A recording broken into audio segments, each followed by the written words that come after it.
Welcome to Pindar Poetry. We hope you learned something new. You start by minimizing active processes so Clipchamp can access CPU and RAM.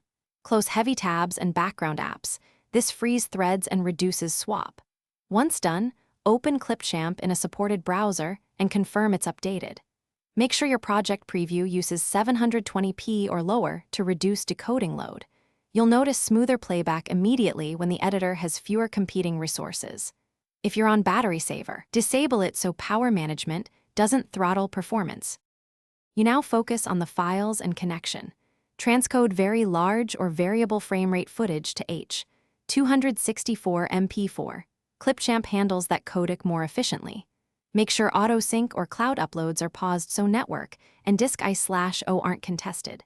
If your preview still buffers, lower preview quality and scrub slowly to let the player cache frames. Also verify your internet isn't saturated by other devices. Once bandwidth is free, cloud assets and media thumbnails will load faster. You finish by ensuring the environment is clean and hardware-assisted. Clear the browser cache or test in an incognito window to rule out extensions.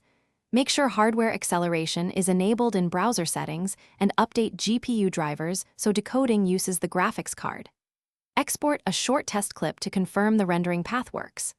If buffering persists, reboot, try a different browser, and test with a project copy. One key tip: disabling extensions often resolves hidden conflicts that cause repeated buffering. Thanks for watching. Consider subscribing if we helped you.